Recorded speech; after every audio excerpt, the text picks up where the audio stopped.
commence quand vous voulez. Mais alors, qu'est-ce qu'il faut dire?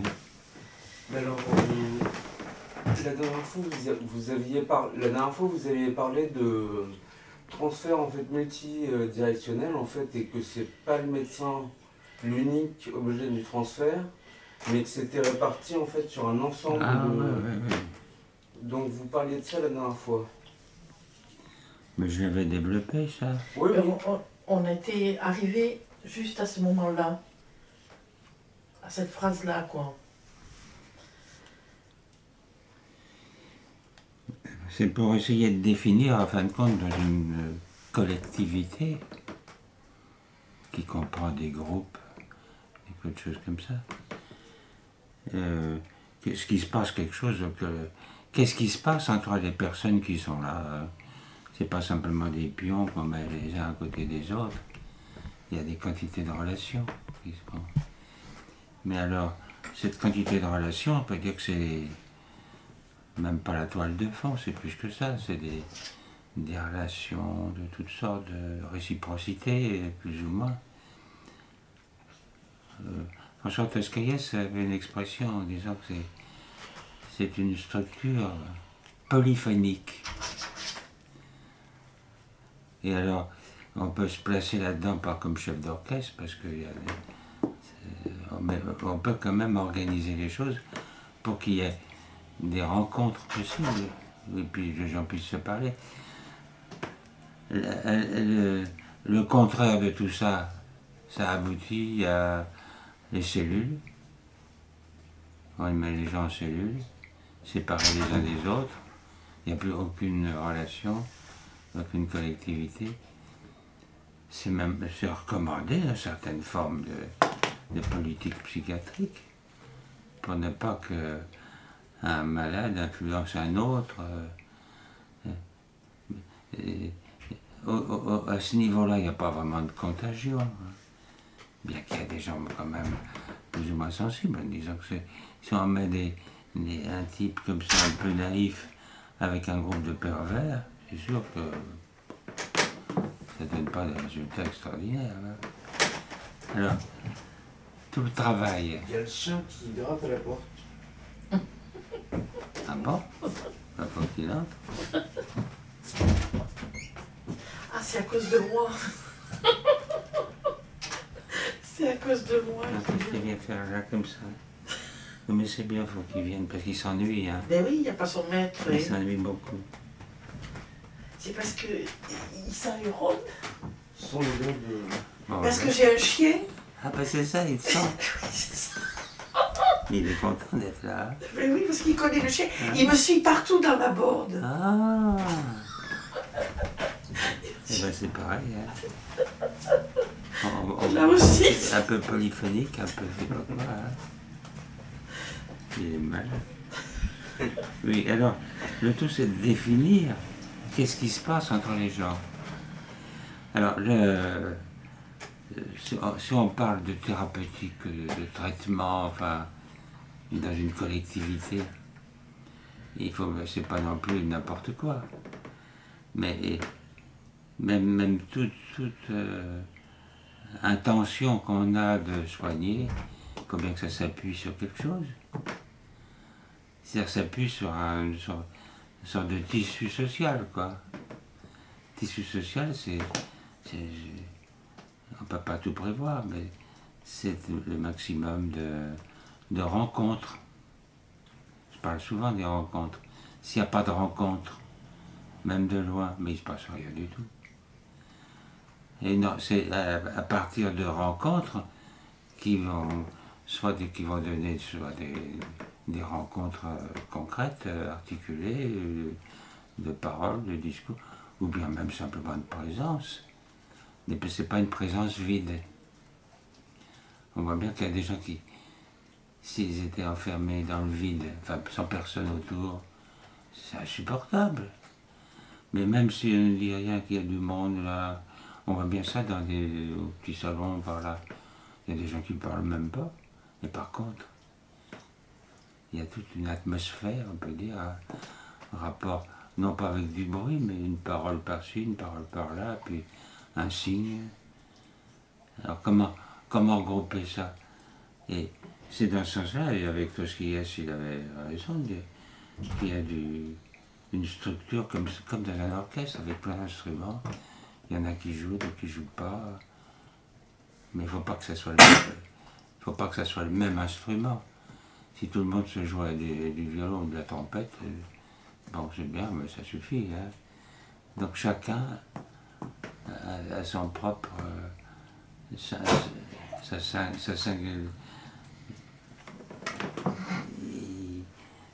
sa singularité, quoi. Bon, il y a un côté comme ça.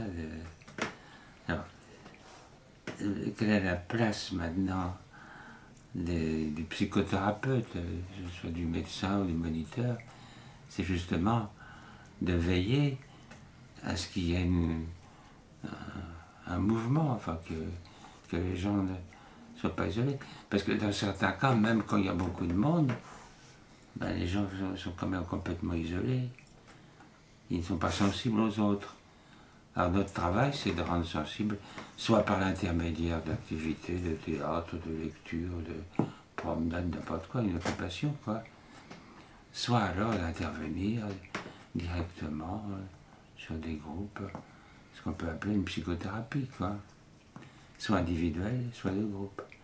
Alors c'est l'ensemble, qu'est-ce qui est en question là-dedans? Comment on peut appeler ce qui se passe? De dire des relations, ça ne veut pas dire grand-chose, hein. Des réciprocités, je ne sais pas ça non plus. Et c'est pour ça qu'on reprend le terme de Freud, quoi, de transfert. Un transfert, c'est-à-dire ce qui met en question quelque chose, pas forcément de très important, mais de très personnel. Et qu'est-ce qu'il y a de très personnel? Et c'est là qu'on retombe sur une dimension extraordinairement importante. Et c'est Freud, qui est bien précisé par Lacan, qui parle du désir, le désir inconscient. Et le désir inconscient, qui n'est pas visible comme ça. La dernière phase du gros livre de Freud, de l'interprétation des rêves, la Traumdeutung, la dernière phase, il ne faut pas oublier que le désir inconscient est indestructible. C'est Freud qui dit ça. Et Lacan reprend en disant, mais qu'est-ce que c'est que le transfert? Ben, c'est la mise en acte du désir. C'est ça que la grande trouvaille. Mais alors, c'est vite déformé, cette idée. Il y a des gens qui confondent le désir, l'appétit, l'excitation, etc.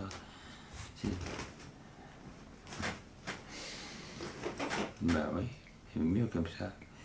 Ben voilà.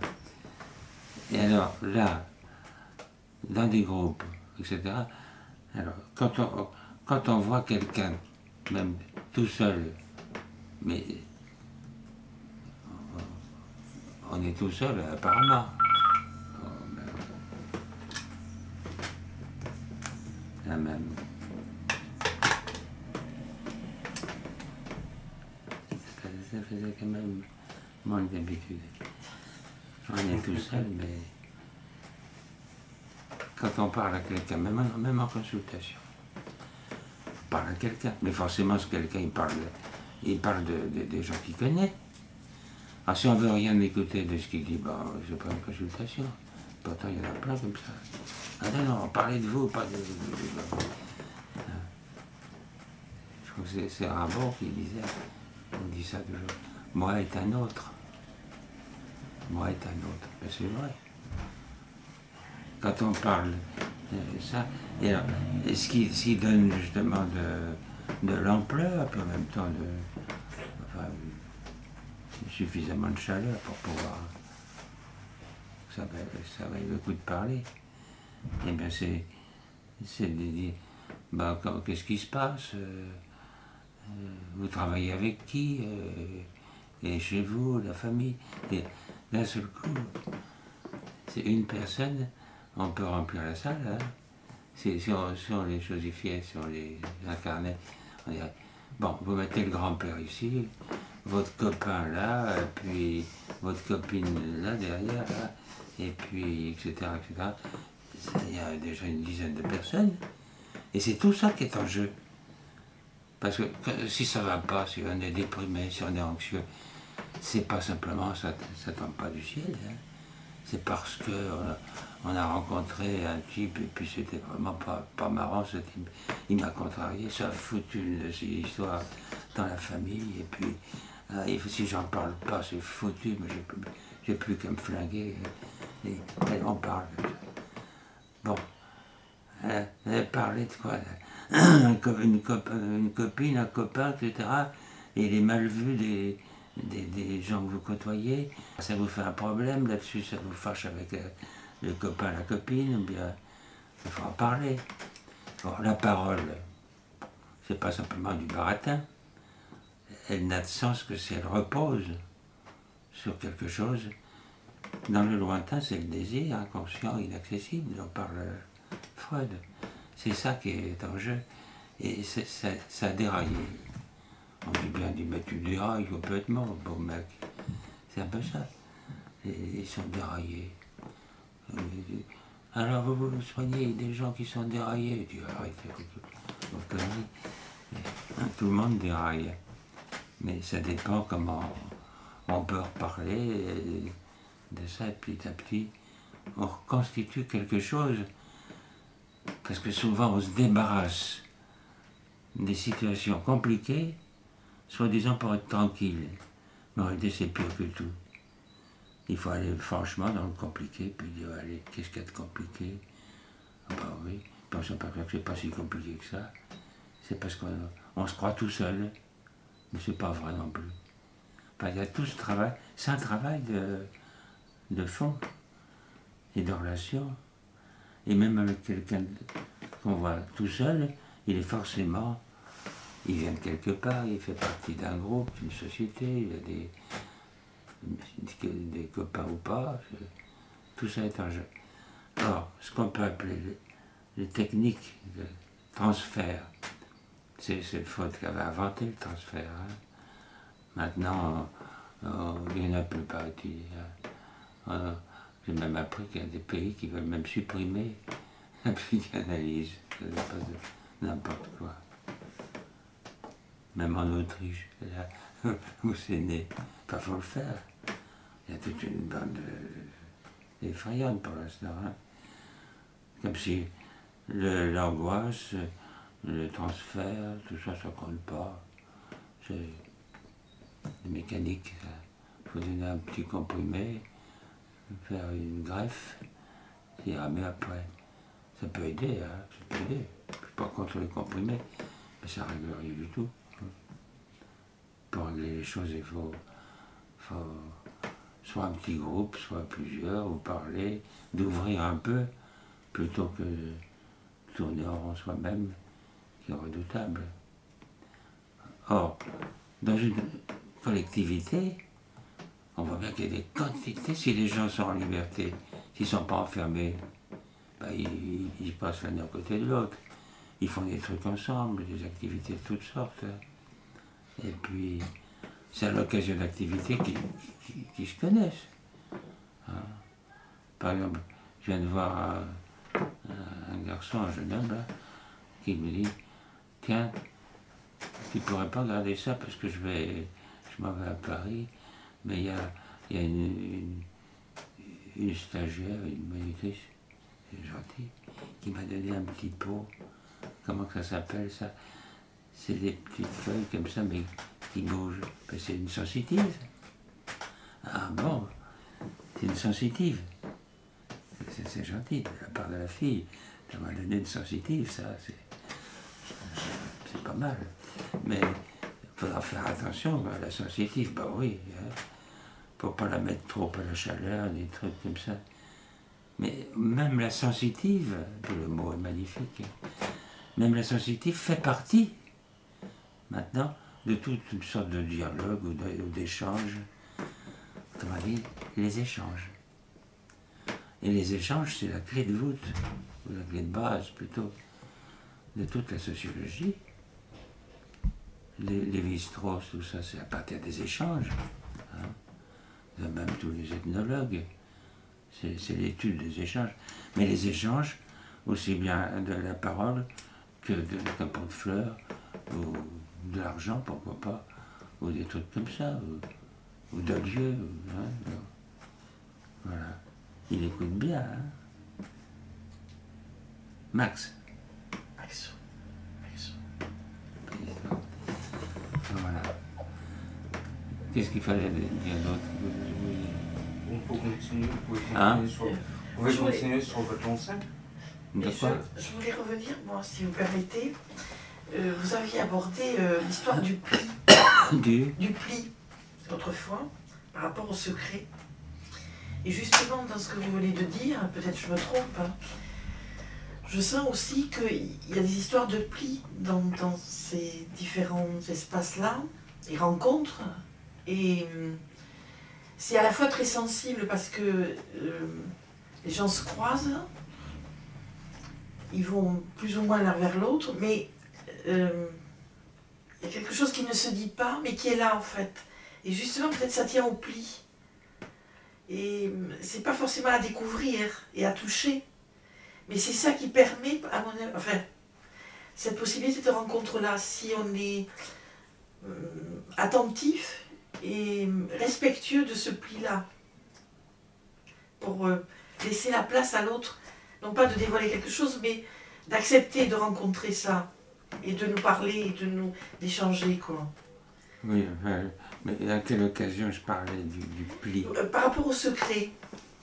En fait, j'avais évoqué une image, vous parliez d'un tissu, qui est comme un tissu autour d'une personne, Ouais. et donc vous parliez du secret, j'avais évoqué cette métaphore du pli dans le tissu. Et c'est ça qui serait de l'ordre de la confiance et du secret. Oui, oui. Alors, on peut dire... c'est compliqué à dire. Hein. Oui, oui. Parce que... ce qui compte, c'est le pli du pli, plutôt. Non, on dit bien aussi ça. Tiens-toi bien, il y a des moments. Tiens-toi bien. Il ne faut pas prendre un mauvais pli. Bon. Enfin, on peut traduire autrement. Hein. Et il y a des philosophes, je crois que c'est Heidegger, il en parle bien.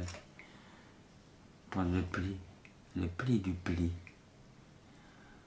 La façon de plier. Et Deleuze en parle beaucoup. Il avait parlé du pli, à tel point qu'il avait reçu des lettres des sociétés internationales d'origami. Il voulait le mettre président de l'origami. Alors il avait répondu, Deleuze, au type, qu'ils étaient bien gentils, mais il faudrait d'abord qu'il apprenne à faire des plis. Il ne savait même pas faire une cocotte en papier. C'est Deleuze, ça. Et il avait très très bien parlé le pli du pli. Hein. Il reprenait les trucs de Heidegger qui parle. Ils ont traduit ça. Moira. Moira, c'est la traduction, c'est un mot grec. Hein. Et les moires, on dit. Les moira, c'est qui inscrivent votre destin. C'est des divinités qui vont... C'est-à-dire, alors c'est pour ça que dans les familles, on dit aux petits gosses, tiens-toi bien, hein. C'est pourquoi tu vas prendre un mauvais pli. Mais ça veut dire qu'il va se tenir mal, et qu'il ne sera pas correct, il ne sera pas poli avec les autres, etc. Et ça s'apprend. Il faut... Remets-toi. Ne te laisse pas avoir influencé par les voyous, je ne sais pas quoi. Sans quoi tu aurais un mauvais pli. Alors, là-dessus, on ne va pas dire, oh, on va faire une origami sociale, c'est-à-dire de plier le papier. On On ne plie pas quelqu'un comme une cocotte minute, comme une cocotte en papier. Mais c'est une science extraordinaire, l'origami. C'est magnifique. Hein. Il y en a eu de temps en temps des petits ateliers ici. On touche, ça touche aussi à l'étoffe, tout ça, au toucher. C'est pas loin, le pli, le toucher, la sensibilité, la façon de parler à l'autre. Tout ça, c'est du même ordre, un peu c'est des bonnes habitudes, mais ça, c'est louche. Il ne faut pas les habitudes, il faut les laisser. Même lui, il se débrouille avec ses habitudes. Tandis que le pli. Alors, on voit bien qu'il y a des gens qui sont malades, vraiment, qui n'arrivent pas à retrouver leur pli. Alors, il ne s'agit pas de les plier, mais il faut leur donner des occasions, comme ça, mais pas provoquer, mais des occasions de. On voit par exemple le théâtre ici, avec Catherine. Mais il y a des gens qui vont au théâtre, mais en dehors du théâtre, rien. Et dès qu'ils sont avec les autres, ça y est, ça fonctionne. Autrement dit, c'est une technique. Mais en même temps, c'est une opération de groupe. Hein. C'est comme si on greffait, on pourrait appeler ça de l'avec, avec l'autre. On sait bien que la grosse difficulté d'un type déprimé, il coupe les ponts. Hein. On avait dit, allez, va jouer avec tes copains. On fout. Il y a toute une technique de rétablir quelque chose avec l'autre. Et c'est à partir de l'avec qu'il va y avoir une possibilité de... Mais là encore, là, quand il disait en rigolant à un séminaire, des conseils aux psychanalystes, il disait, soyez tichiste. Alors, tichiste, c'est un mot grec, ça vient de tukanon. Ça veut dire être avec l'autre. Une rencontre, ça provoque de l'avec. Mais un type qui... Il y a des atrophies, on peut dire, de l'avec, et des types qui sont complètement renfermés, catatoniques. C'est très difficile. Hein. Mais il suffit de dire, tu viens, il faudrait savoir, je sais pas, tu viens jouer à la belote. Il peut se faire que le type il vient de jouer à la belote. Mais pendant qu'il joue à la belote, se rétablit un minimum d'avec. Et à partir de là, c'est quelque chose de la rencontre. Et la rencontre, c'est cliquer, hein, être avec l'autre dans une rencontre. Et il y a à ce moment-là peut-être possibilité d'échange, de réciprocité. Et on voit apparaître ce qu'on dit tout le temps. Je sais pourquoi on parlait tout à l'heure. Hein. C'est par réciprocité, tous pareil. Au contraire, c'est maintenir la différence. Mais une différence, c'est pas faire l'imbécile. Parce qu'on croit qu'on va... Ah, malin, il se fait rigoler. Non, c'est une différence. Des fois, c'est une différence de sourire. Rien du tout. Mais c'est ce qui fait que chacun est différent d'un autre. C'est de lutter contre l'uniformisation, contre le fascisme. Il y a du fascisme local. Alors, c'est tous pareil, un uniforme. Allez, hop. C'est effrayant. Il y en a beaucoup actuellement, c'est ça. Hein. Alors, on voit bien que pour engager des traitements de cette sorte, eh bien, que le transfert, c'est en rapport avec ça. D'ailleurs, transfert, ça veut dire ça quand même. Hein. Transfert, ça vient de métaphore. Hein. Et métaphore, vous savez, à Athènes, en grec, c'est le nom des autobus. Ça s'appelle des métaphores. C'est-à-dire qui transportent. Fort, c'est tenir, hein, qui transporte. Ben, le transfert, c'est métaphore, c'est de rétablir un mouvement un peu là où il n'y a plus rien. Quoi. Et puis, ça vient qu'il y ait de l'avec, qu'il y ait de la rencontre, et puis c'est tout. Après, chacun a ses vues personnelles. Hein. Il ne faut surtout pas mélanger. Quoi. Je sais pas, ça suffit pas ça? Non. Ça va ça? Qu'est-ce qu'on devait dire? Je ne sais même plus. Des constellations, non? Et les constellations, c'est... On avait déjà bien développé. On l'a déjà développé avant. Ouais. Mais ça, c'était juste un petit point comme ça. Mais c'est tout le travail qui est là, en fait. C'est la base, quoi. Hein. Oui, c'est la base. Et en même temps, c'est extrêmement fragile. Ouais, il faut pas grand-chose. Hein. C'est ça, c'est redoutable actuellement. La politique actuelle, ça écrase ça. C'est effrayant. Et de plus en plus. Hein. Et ça, on en parlera une fois. C'est grave. Parce que c'est comment parler de ça, pour que ça soit entendu aussi. Et ils veulent même... Il y a des pays qui veulent supprimer la psychanalyse. Mais supprimer, carrément.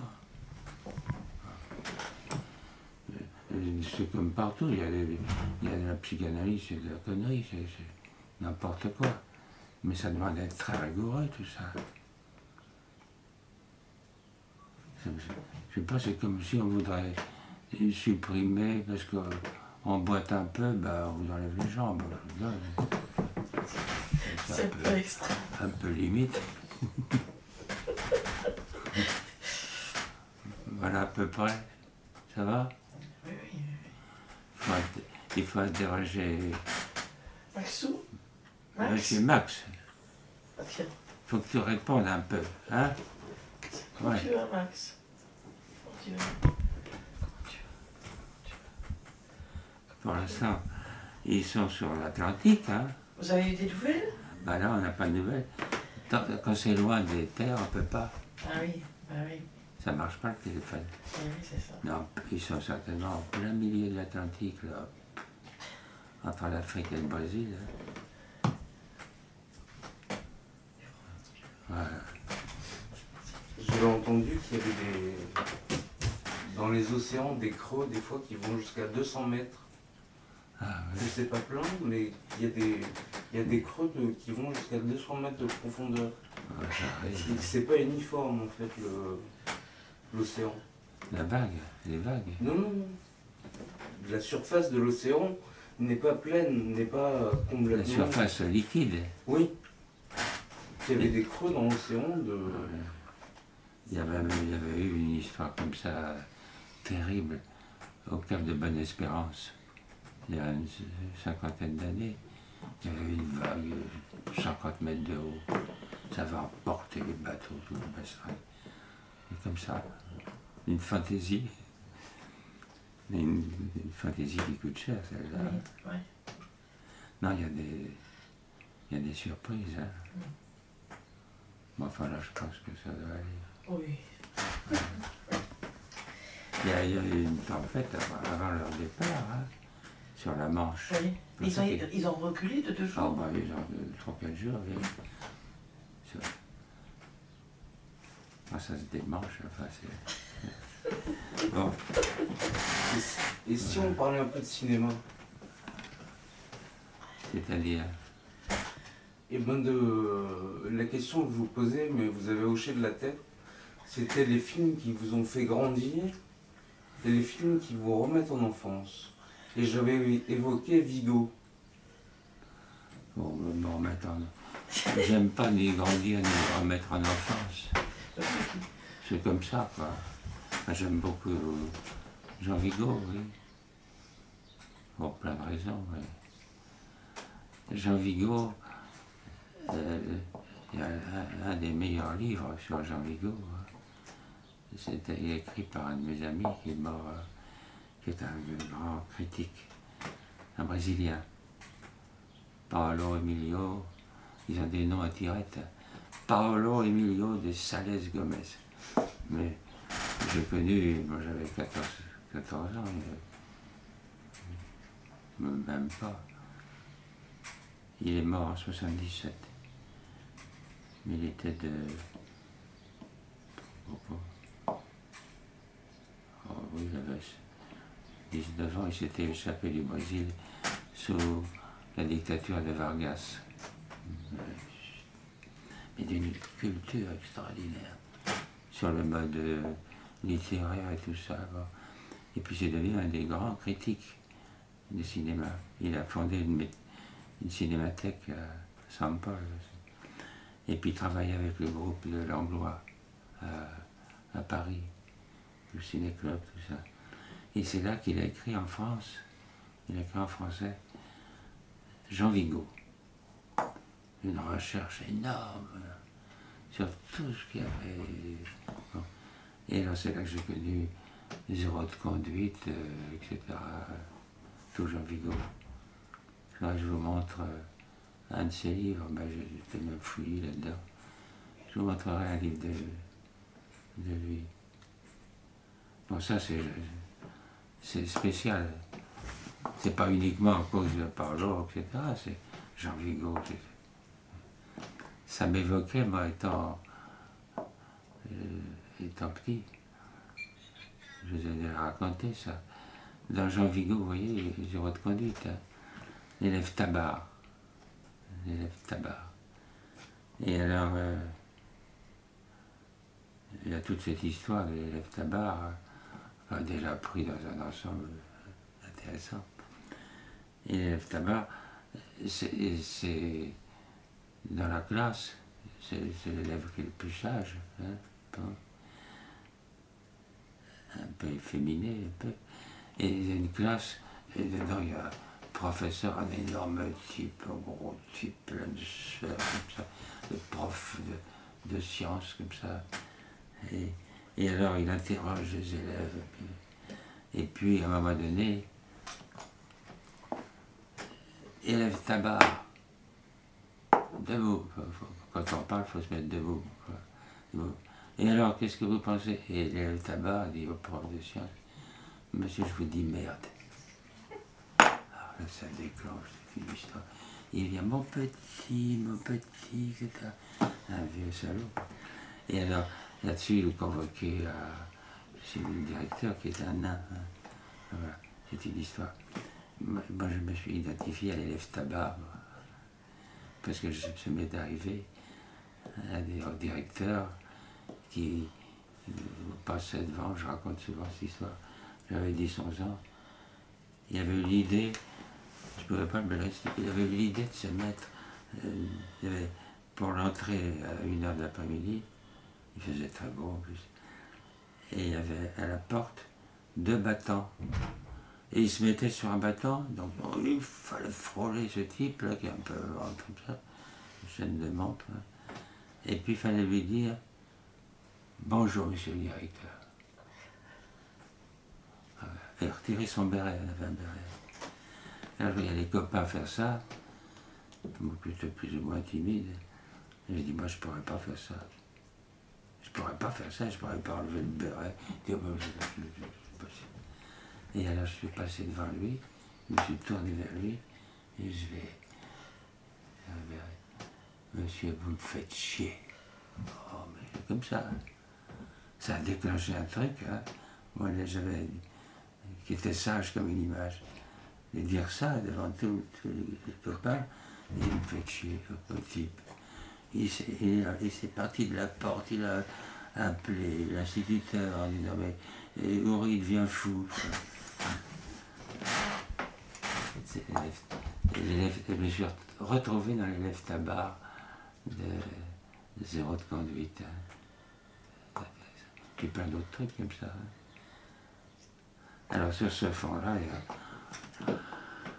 il y a des trucs magnifiques, des films de toutes sortes. Hein. Des Dreyer, par exemple. Dreyer. Et puis Artaud dans La Jeanne d'Arc, des Dreyer. Et puis plein de trucs. Hein.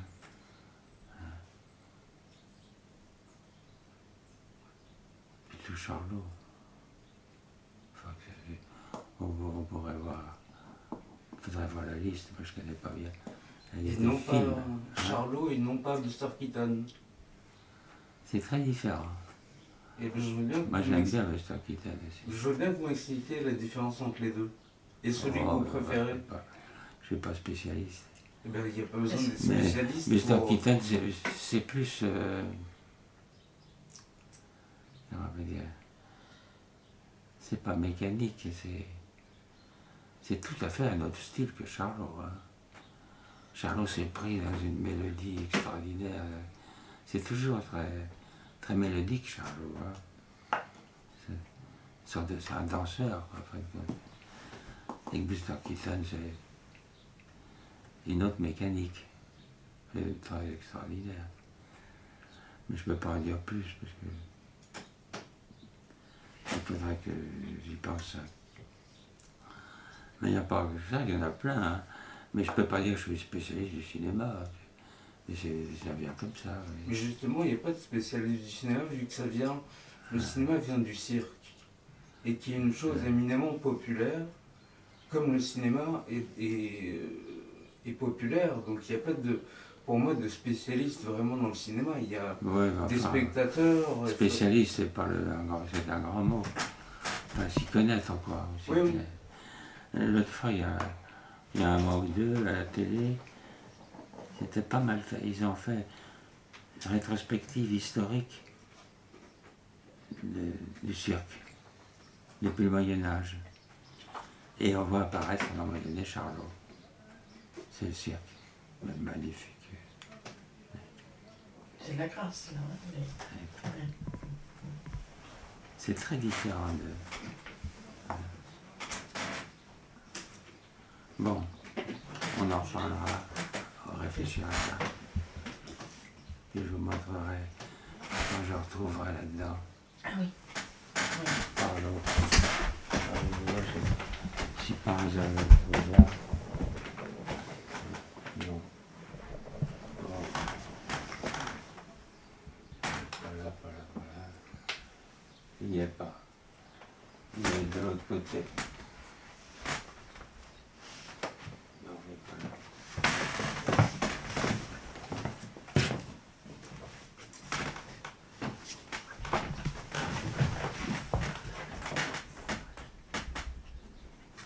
Bon, ça sera pour une autre fois. Oui.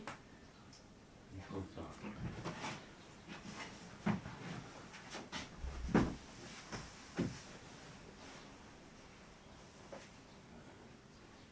Bon, laissons. Il va falloir que je vous le passe, ce livre. Avec plaisir. Bon. Alors de quoi on parle la prochaine fois? Le cinéma. Mais ça, c'est pas fini. Ben, on va finir sur le cinéma, ça serait bien. Un peu par rapport à l'image, par rapport justement, pourquoi un film aussi? Du rapport à l'image, oui. Du rapport à l'image. Qu'est-ce que tente de dire un film? Oui, c'est tenté qu'il dise quelque chose. Est-ce qu'un film doit dire quelque chose? Et du rapport, peut-être aussi, moi qui m'intéresse, de la place que tient l'image en psychiatrie. Et quelle combinaison étrange fait la présence d'une caméra parmi justement un tissu fragile, quoi. Mais ça serait intéressant aussi pour ce thème, de parler à plusieurs. Pas moi tout seul. Peut-être, oui. Il y a des gens qui connaissent bien là-dedans. Oui, bien sûr. Hein? Oui. On pourrait voir avec les chants de la tache jaune. Je sais pas, deux, trois. Oui. Oh, ça serait peut-être pas mal, ça. Ça serait pas mal, hein. Oui. Échanger là-dessus. Parce que moi, je suis pas... Ça permettrait de réfléchir, je trouve qu'il y a des questions. On peut se renvoyer des idées. Oui. Ce serait mieux. Oui. On pourrait prévoir ça, Ouais, peut-être. ouais. Ça peut être intéressant. En parler. Il y a même des gens très renfermés, ça leur fera du bien de parler. Un type comme Couturier, par exemple. Il connaît beaucoup de choses, hein. Il parle pas. C'est un érudit. Mais formidable, hein. Faire sortir un peu de ça. Et puis d'autres, hein. Ça vaut le coup. Brivette, elle connaît bien. Oui. Hein. Ainsi, hein. Et ça leur fera du bien. Oui, et puis ça peut Ouais. alimenter, de mettre de l'eau au moulin. Oui, ne pas trop centrer sur moi, parce que... Mais ça, moi, je trouve que c'est intéressant d'en parler à propos, justement, du film. Mais alors, ça va être le problème de trouver un temps où on puisse se retrouver. Oui, ça peut se trouver quand même. Oui, ouais. Ça vaut le coup, ça, hein. Oui, bien sûr. Ouais. Et on voulait vous dire aussi qu'on avait fixé éventuellement une date. On lui a dit, le 8, le 9 Le 9. à 15h. Voilà. Hein, le 9 à 15h, on l'a noté, ça, vous l'avez noté. Donc, si J'avais noté ça. Oui, c'est bon, ça c'est bon. Et puis, est-ce que vous avez des nouvelles de Justement,